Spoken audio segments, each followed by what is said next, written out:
How about another Italian wine adventure, Carmela? I'm always down for an Italian wine adventure, Joe. Okay, well, how about another Italian wine adventure to Umbria? Ooh, sounds perfecto. That's right. So today we're going to explore the wonderful wine Grechetto and let you know if this is a wine worth discovering. Nice.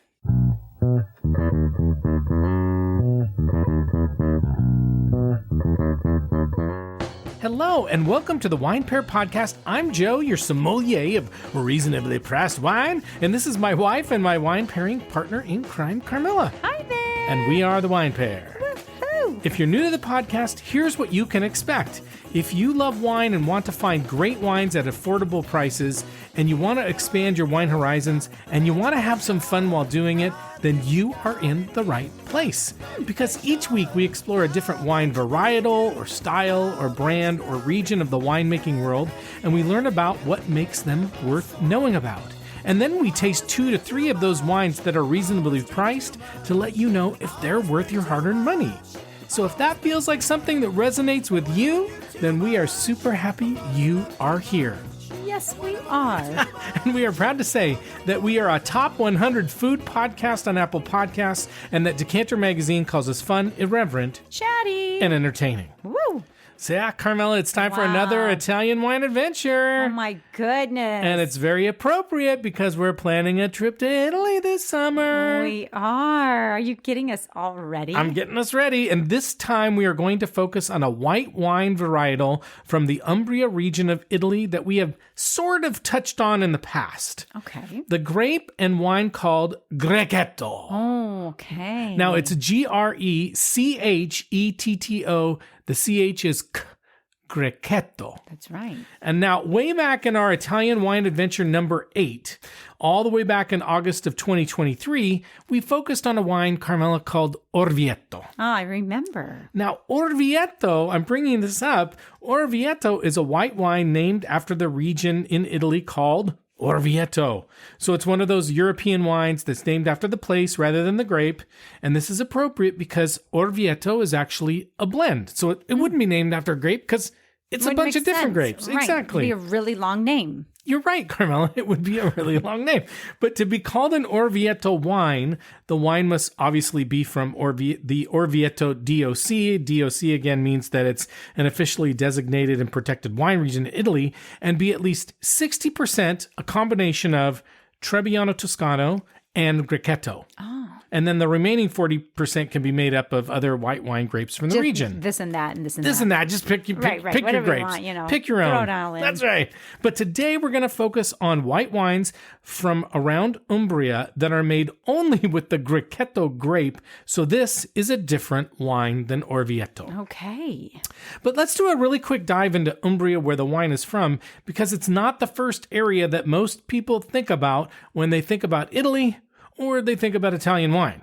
Right? True. You don't think about Umbria, do you? No, I really don't. I mean, I've heard great things, but we've never been. We've never been. Yeah. So now Umbria is sometimes called the green heart of Italy. Wow. And we mentioned this, and I'll tell you why. And we mentioned this in the Orvieto episode, but it is the only landlocked region in all of Italy. It's bordered by Tuscany, Lazio, and Marche. And so it's really kind of dead set in the middle of Italy. And in fact, Carmela, I looked this up when I was doing some research, and the actual geographical center of Italy is located near the town of Narni, not Narnia, but Narni in Umbria. So there's a fun fact for you. No way. So that is like, I mean, that might be their claim to fame. Because when you're landlocked in Italy, not so much fun. Nobody really wants to go. No. Where's the beach? I mean, I don't know. Exactly. We would go, but, maybe dead center. That'll mean dead center. I don't know. Okay. Either it'll scare them away, or maybe they want to try out the dead center. If they're interested in that kind of stuff. Hey, we'll find out. To each their own, right? Truly. To each their own. Okay, so Carmela, Umbria is a place where, like many places in Italy, they have been making wine for thousands of years. And the history of winemaking goes back to the Etruscans, who were the big dogs in central Italy before the Romans were the big dogs, lots of big dogs. And since the Etruscans, Romans and monks and all sorts of other people have been making wine in Umbria since at least 1100 BC. Wow. That's a long time ago. Yes. Although they make some great red wines in Umbria, several of which I think we're going to need to do some adventures on in the future, like Sagrantino and Torgiano Rosso, it's probably best known for its white wines, of which, again, Orvieto is the most well-regarded and well-known. However, on that note, we're guessing that you may not know any of these wines. And for this reason, you need to go on Italian wine adventure with the Wine Pair podcast. That's right. That's why you're here. Right. And also, wines in Umbria are sometimes considered to be, and I quote, delightfully undervalued. Oh, those kind, the undervalued kind. Delightfully undervalued. That's the way I feel sometimes. No, I can Not relate. delightfully, actually. But, with all the tariff shite going on, Yes. maybe we need something delightfully undervalued. True. Okay, bring it on. Now, the reason it's called the Little Green Heart of Italy, as you might imagine, I mean, it could be a couple things. Like, tell me. New, somebody's green. Okay. Or I like that. I I didn't think about that. I like that. I don't know. Or environmentally safe. You're environmentally sound. Yes. Well, you're on the right track. It's because it's known for its agriculture. The Green Heart, right? And along with wine, they're known for a lot of different things like olive oil, truffles, cured meats like capocolo, legumes like lentils. We love a good lentil. From Umbria, huh? Chestnuts, pecorino cheese, and from the famous town of Perugia, chocolate. I was going to say Perugina chocolate. That's right. What? But Carmela, we're not here to talk about chocolate. I mean, but I like to talk about chocolate. But we're not here to talk about chocolate. I just kind of like... I know, it's the only time you really got interested in the whole first 10 minutes here. No. But what we're here to talk about, Carmela, is wine. I mean, really, the weight of my heart is through chocolate. I knew so it. What is all this, I shouldn't have brought up chocolate. Jibber jabber about wine. I don't know. Oh boy.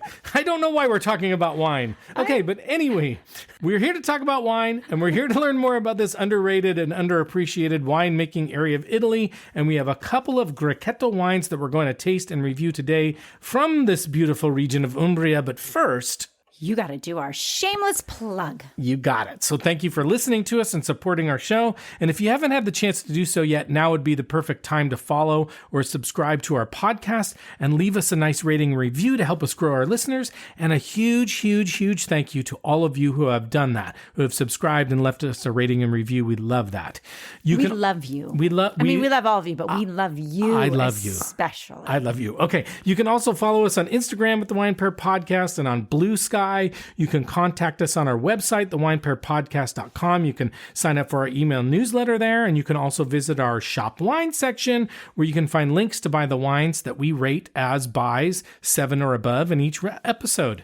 And we want to make content you care about and you like, so send us a note or DM us and give us some feedback or let us know if there's wines you want us to try or winemaking areas of the world that you're curious about, and we'll take care of it. You can email us at joe@thewinepairpodcast.com. And since it's been a couple of weeks since we recorded an episode, I mean, we released an episode last week, but it was an interview that I did a while ago. We have a nice little list of shout outs that I'm going to run through quickly. All right? You ready? All right. Mm-hmm.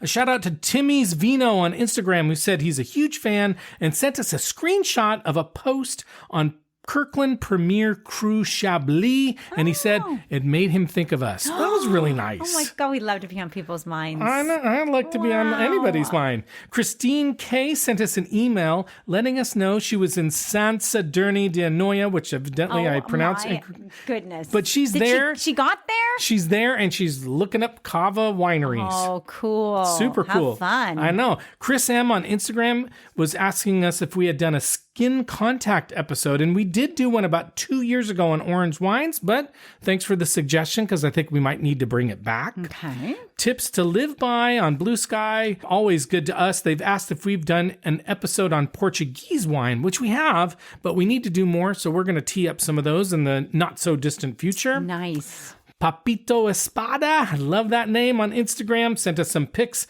of a Priorat and a Valpolicella he was drinking. That was really nice. Dave Baxter on Instagram, I just want to give him a shout out. He always gives us really thoughtful comments on our posts, and they're really good. Okay. And he has his own, Instagram presence and all that stuff. And so, check him out. Also, Brandon on Instagram, who's also always super supportive of us, and JM Kaiser on Blue Sky, who asked us what wine reviewers we like since we think James Suckling sucks.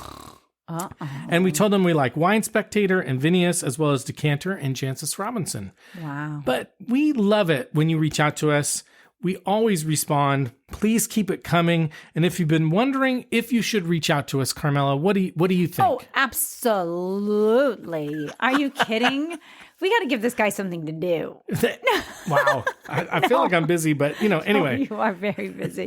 But no, do it. Do it. Okay, and as we do every week, we'll tell you someone we think you should recommend the Wine Pair podcast to, because that's the best way for us to grow listeners when you tell your family and friends about us. And this week, we want you to recommend us to anyone who just doesn't feel like they know enough about Italian wines, because they may really appreciate this episode, especially if they're white wine fans. True. And maybe even Chardonnay fans. We're going to find out about that in a second here, too. Okay, so Carmela, you know what a question is that we need to ask right now? What question should we be asking right now? Each other or to just in general? Yeah. Okay. The question is, what the is Grechetto wine anyway? I'm glad you asked it. I'm glad. That's exactly what I wrote. Okay. Grechetto, Carmela, is a wine with a long history, and it is one of the native vines of Umbria. And one of the oldest in Italy, by the way. And although it's not possible to pinpoint how far back it goes, which you always have to point out to me, like, how do they know how far back it went? Blah, blah, blah. Well, I mean, I don't know. You can't pinpoint it. Wait, you don't just have it like in your brain? You Well, just have a file cabinet that you can just... I have a file cabinet, but not in my brain. Oh. But the name does give some hints to its possible origin. Grechetto would imply Greek. And so many people believe that it was imported or brought in during the Magna Graecia period, when Greek people moved to the Italian peninsula about 2,500 years ago. Okay. Now, Grechetto, as we said earlier, was cultivated by the Etruscans in the Umbria region, and the grape was mentioned by Roman historian Pliny the Elder. One of your favorite historians. Oh, Pliny. Yeah. Right. I know all about Pliny. That's right. So it's been made for thousands of years in Umbria, but in the mid-20th century, its reputation began to decline due to poor winemaking practices and the grape falling out of favor. And so this is a story we've heard many times about grapes that were popular, decline, and then are revitalized. Wow. And I think some of this happened because, like, post-World War II, Italy was in bad shape, and so probably has something to do with it. How did those grapes feel about all that? I bet they felt really bad, but now I bet they feel a lot better about themselves. Yeah, I mean, bring them back. Bring them back. It's like they therapy. They got all shrunken up. And you know what? Most grapes, like people, just want to be heard. They just want to be seen. Second chance. That's right. Okay. Now, in the story of Grechetto, Carmela, this comeback, when they started feeling better about themselves. Yeah, when they were they built up their confidence. That's right. Kind of plumped themselves up a little bit, Wow. Well, I'm like that you're envisioning kind a of grape, and I'm like, wow. That grape feels really good about squished, themselves. You're right. Okay. Anyway, this comeback started in the 1970s when people in Umbria started to revitalize local winemaking and started to put lots of care and craft into the making of wines. And today there is a renewed and growing interest in Grechetto wines, and it's now regarded as one of the finest white wine grapes in the region, helped in part by the rise in interest of Orvieto, which again is Grechetto is part of the blend of Orvieto. Yeah. And on that note, through much of its history, Grechetto was actually traditionally considered a blending grape, not a grape that you would make on its own, but today it's made often on its own. And now, not to confuse things, Carmela, because I know you don't like to get confused. She gave me the look, but there are actually two Grechetto grapes which are clones of each other. Clone Wars. That's right. That's all I was thinking. Wow, Revenge of the Clones. Right, see? Yes. Oh, yeah, right. Okay, I don't know. Okay. What is it really called? I don't know. What are we talking about? The clones of Grechetto. Okay. Not Star Wars. Right. Okay, Grechetto de Todi is the first one, and it's also known as Grechetto Gentile.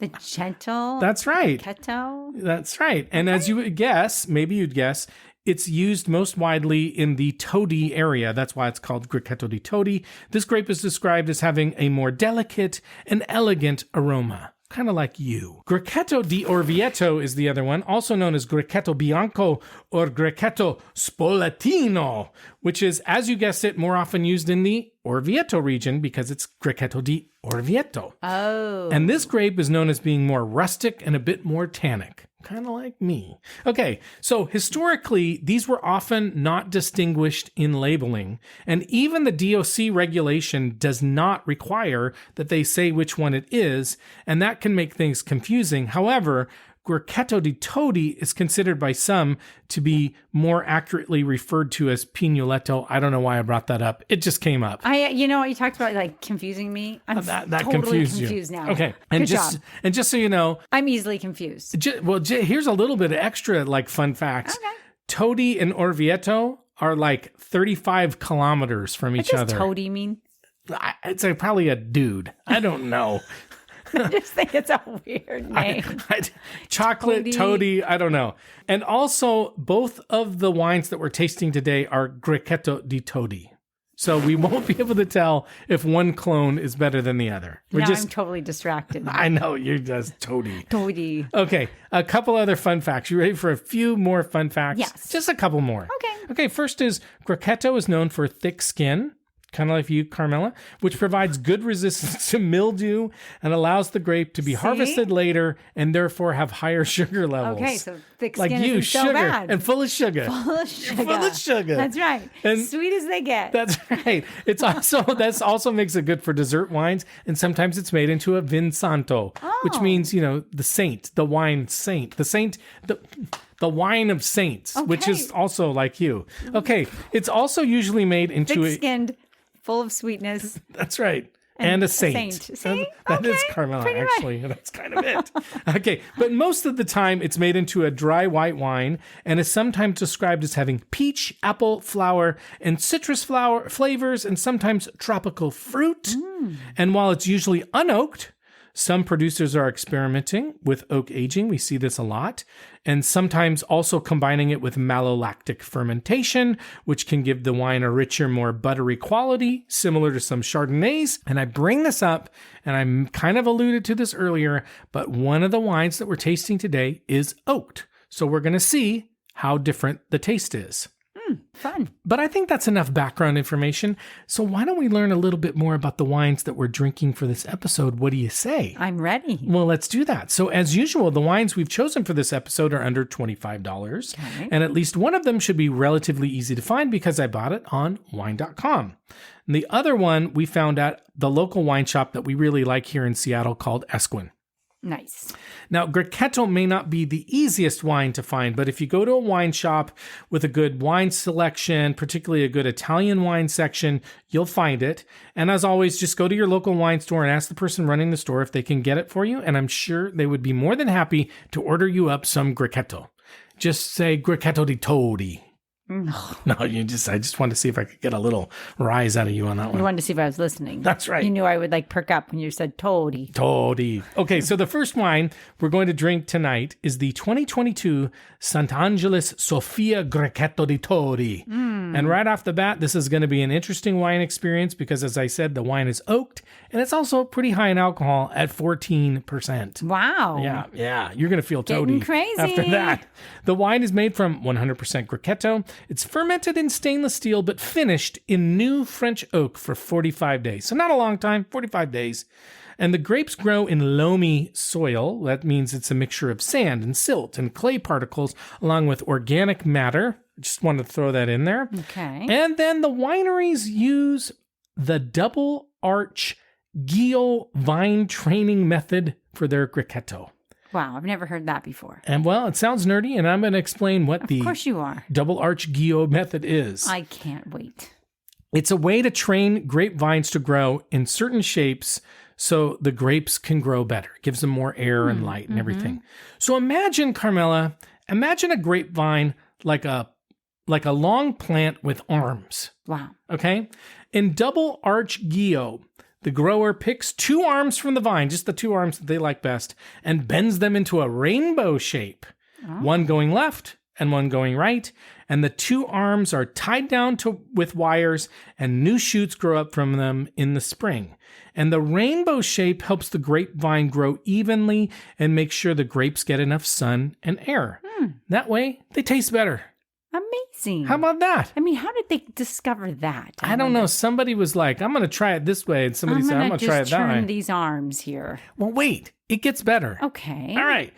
On to the next wine. Just hold on because it'll come. And the next wine we're going to try is the 2022 Cantina Roccafiore Grechetto di Todi Fiordaliso.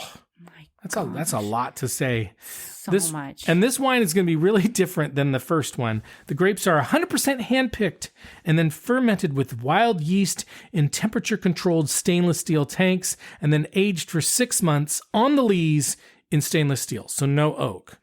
Now, we've said this many, many times, but the lees are tiny bits of dead yeast and other grape pieces that sink to the bottom of the wine juice after it's been made, and they give the wine a creamier feel and sometimes a nutty taste.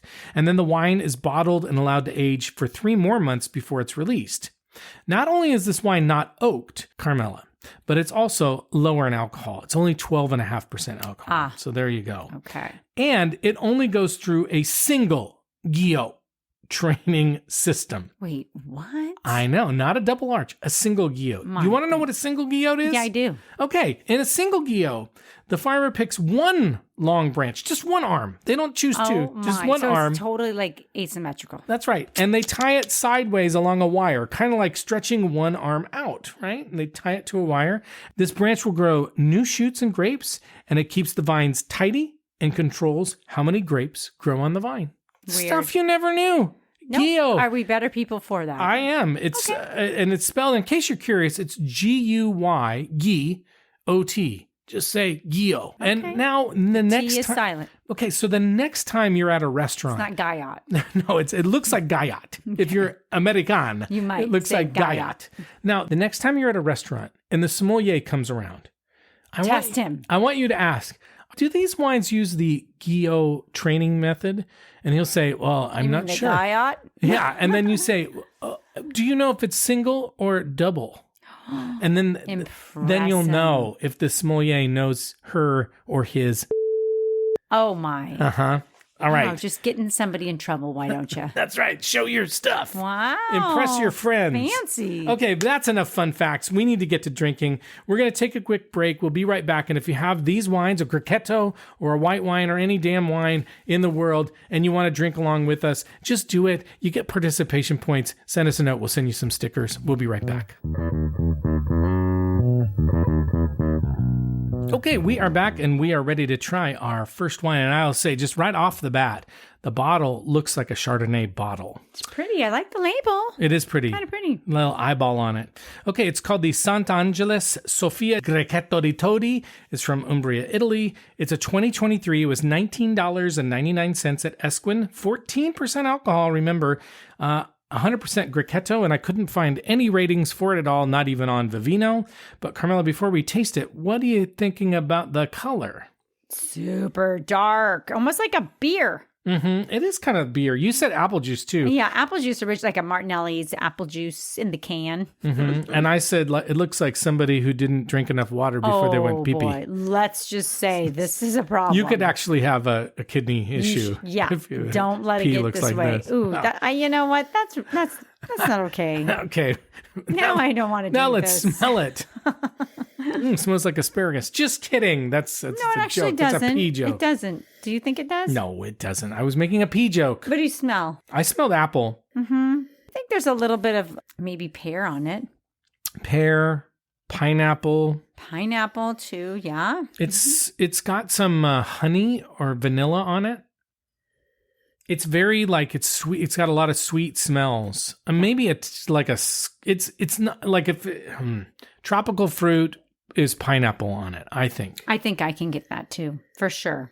Candied, a little candy too, like a lemon candy, or not even that, like almost like even like peachy or something. Mm-hmm. I don't know. There's something creamy on it though too. I agree. Doing. Cheers. Okay, you want to try it? Mm-hmm. It's you can tell it's oaked. It's caramely. It's caramely or vanilla. It's like buttery popcorn, vanilla popcorn. Yes. I mean, it's good.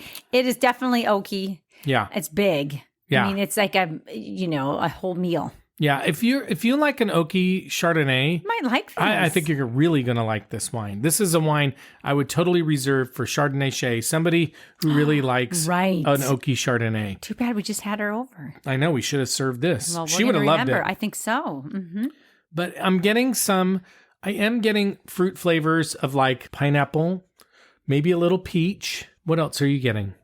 A lot of the same, but I kind of that kettle corn. There's a little bit of salty sweetness on it too. You know, a little bit of saline kind of alongside of that sweetness. I don't know if that's the oak on it or something too. Probably. But, I'm getting a little bit of like lime pith too. Ooh, okay, Like- that's pretty different. Like a tart lime on the back end of it. See if you taste that, like just kind of on the end of the wine. Oh yeah, I mean a little bit. Mm-hmm. It's a pretty interesting wine. I think so. I mean, it's kind of rich and complex. I would say it's not totally the way that it's not the white wine that I would typically get, but it's not like super oaked where it's turning me off. And we don't tend to love super oaky wines. This is nice. It's got some nice, But nice it flavor is definitely like a cocktail wine though too, where you could just have this by itself. Yeah, just on its own, like a somebody going out for a drink after work. Mm-hmm. This might be a glass of wine you would have. I'm fully with you. This is if you're going, let's go out for a glass of wine. This is a great glass of wine to get. Now, if we were going to pair this with food, what food would you pair it with? Well, you know, when we were talking about that, for some reason, I was thinking like nuts.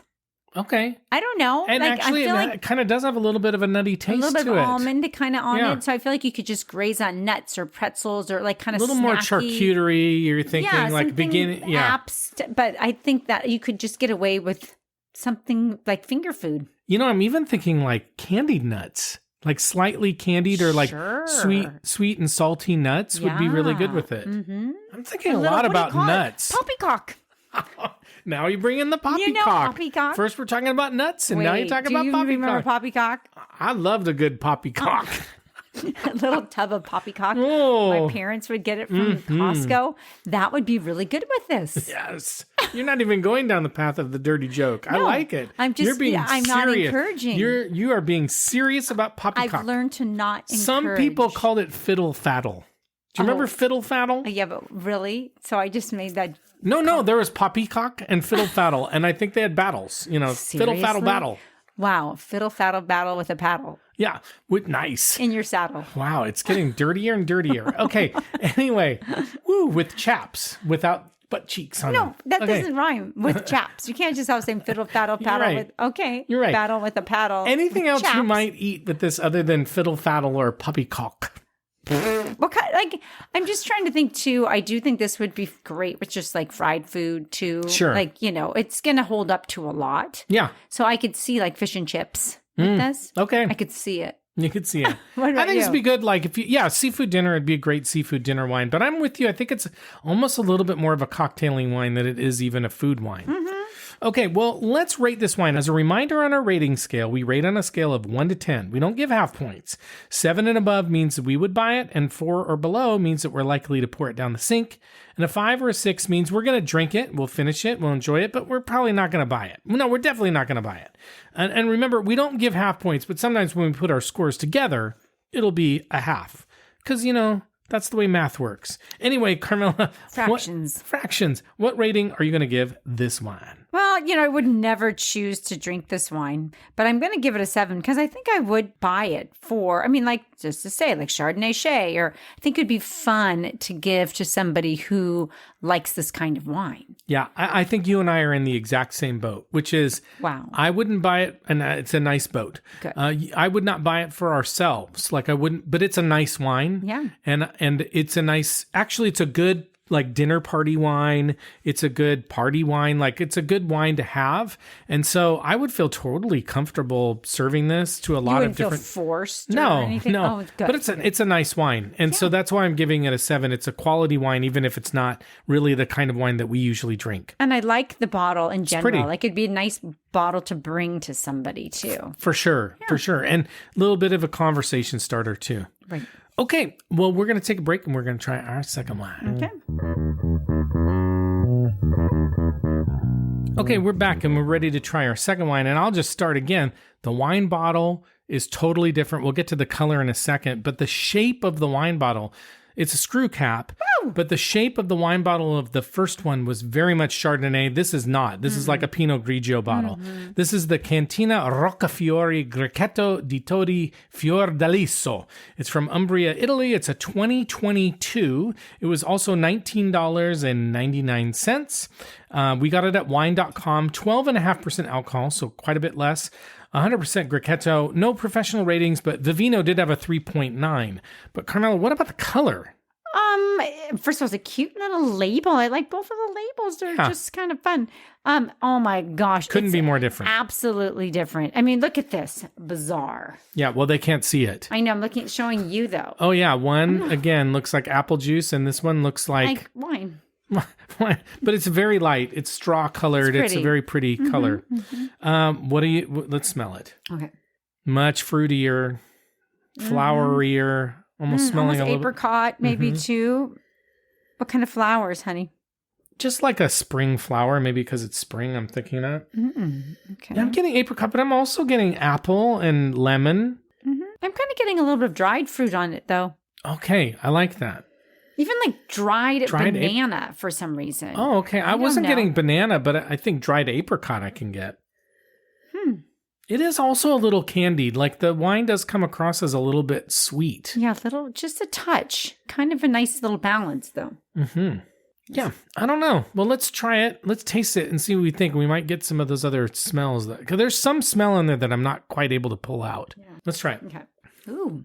It's so different. It's so different. It's tart. It's crisp. It's really crisp. I like it. There's definitely apple on the taste. Definitely apple, citrusy. But you know, it's funny. I think you put the thought in my head.